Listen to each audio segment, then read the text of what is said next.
nongeye kubaha ikaze nshuti mwakunze munkurikiye muri kano kanya. Reka noneho tuvuge kuri episode ya 3 ya cya kiganiro cyacu nk'uko bisanzwe.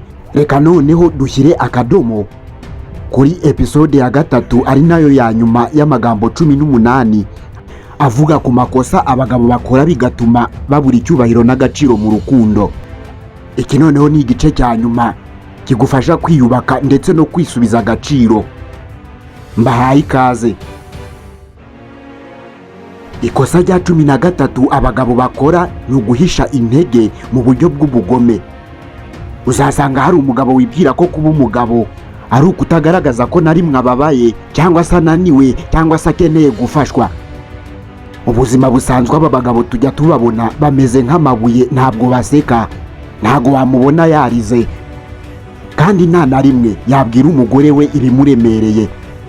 Ibi bigatuma umugore amubona nk'umuntu udasobanutse, maze icyizere n'ubusabane bikagenda kuko nta muntu ababona muri we, ahubwo abona ikintu kimeze nk'imashini.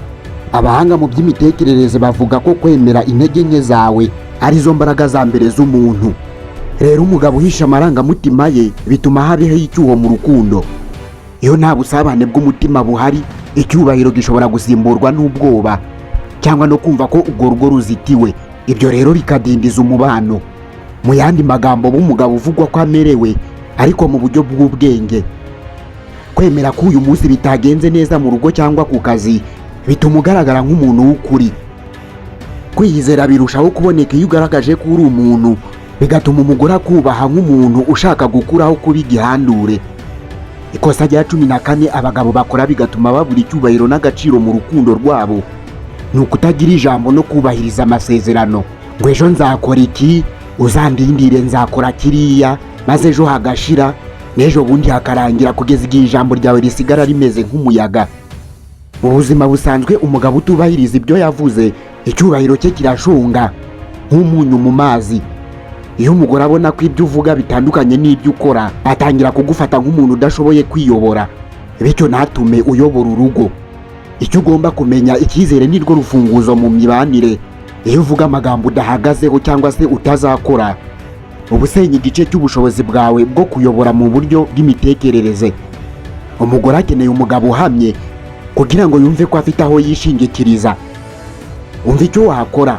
Nimba utazabishobora vuga oya, kuko icyubahiro kiri muri yego kiruta oya isobanutse. Mu yandi magambo, ijambo ryawe niriba rimwe, agaciro kawe kazaba kadasubirwaho. Ikosa rya 15 ni ukwitaba Imana y'ibinyoma. Sinzi nimba uri kumva icyo kintu. Twabisobanura nko kugereranya cyangwa se kwigereranya. Nk'ubu hari nk'umugabo ushobora kureba uko bagenzi be babayeho maze agatangira kubigereranya n'urugo rwe mu buryo bubiri. Nk'urugero, runaka yaguze imodoka, Yohana yubatse inzu, kuko twe tutabishobora.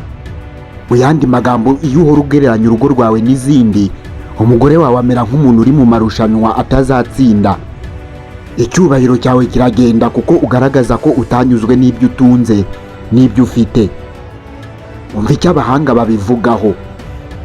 Ishyari rishonga umutima kandi rikamena agaciro ko kwigirira icyizere.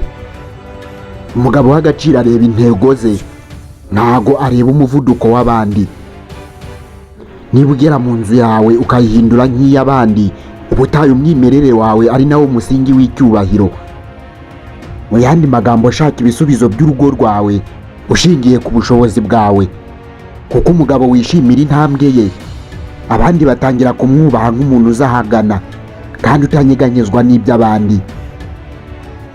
Irindi kosa rya 16 abagabo bakora ni ukutiyitaho no gushaka ibituma bakura mu mutwe.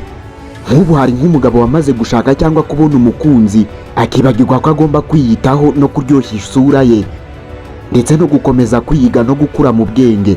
Ubuzima busanzwe umugabo amera nk'igiti cyumye, ntago asoma ibitabo, ntago ashobora kumenya aho isi igeze, kandi ntakiyitaho mu miterere ye. Mu yandi magambo, usanga umugore yarakomeje gukura mu bwenge, ugasanga umugabo yasigaye inyuma. Aho ngaho icyubahiro kigendera mu cyuho cyavutse hagati yabo. Nk'ubu umugabo utagura imbibi z'ubwenge bwe atangira kurambira uwo bashakanye. Umugore mu buryo bwa kamere akenera umugabo umubona nk'isoko y'ubwenge. inama iruta izindi nkawe nk'umugabo ukwiriye kugenderaho, komeza wige usome ibitabo, ita ku isura yawe n'umubiri wawe. Ba wa mugabo utuma umugore wawe ahora afite amatsiko yo kumenya ibishya kuri wowe. Icyo gihe agaciro kawe kazahora kavugururwa buri munsi. Ikosa rya 17 ni uguhora mu matiku n'amagambo. Umugabo uhora utongana ku tuntu duto cyangwa uhora uvuga inkuru z'abandi nk'amatiku aba yishyize mu mwanya w'umuntu uciriritse. Mu buzima busanzwe umugabo w'icyubahiro avuga make akageza kure. Iyo uhora mu magambo y'amafuti ijambo ryawe rita agaciro. Mu yandi magambo, amagambo menshi akurura amakosa. Umugabo uhora mu ntonganya z'amafuti bituma umugore amubona nk'ikibazo aho kumubona nk'igisubizo, kuko ububasha bw'umugabo bushingiye mu guceceka mu buryo bw'ubwenge. Rero b'umugabo uceceka mu gihe cy'umuvuduko w'amagambo, maze nujya kuvuga ubanze utegure uvuge mu gihe cy'ubwenge, kuko icyubahiro kirindwa n'umunwa uzi gufungwa. Banza utekereze ibyo ugiye kuvuga nimba bishobora kubaka urugo rwawe cyangwa bitari busenye icyubahiro cyawe. Ikosa rya 18 ari naryo rya nyuma dushorejeho ni ukutagira uburyo bwo gusenga cyangwa amahame y'umutima. Ibi ngibi abagabo benshi ntibasenga, byo birazwi. Iri ni ryo kosa rya nyuma rikaze kurusha ayandi yose. Umugabo utagira icyo yubaha cyangwa agendera mu kigara atazi yajya n'iyava, icyo gihe aba ameze nk'ubwato butagira umusare. Nimba utagira amahame agutegeka mu gihe cy'uburakari cyangwa mu gihe cy'irari, uba uri wa muntu uhinduka bitewe n'aho umuyaga uhuhiye. Icyo ugomba kumenya, umugore ntashobora kubaha umugabo udafite icyo atinya. Icyo ugomba kumenya, umugore akenera kumva ko umugabo hari icyo yubaha kisumbuyeho. Rero nk'umugabo iyo nta mahame ufite, icyo gihe nta n'icyubahiro ufite, kuko nta mupaka ufite. Icyubahiro nyakuri gituruka kuko babandi bazi ko hari ibyo utakora kubera ko bitandukanye n'amahame yawe. Nanone gira amahame ugenderaho.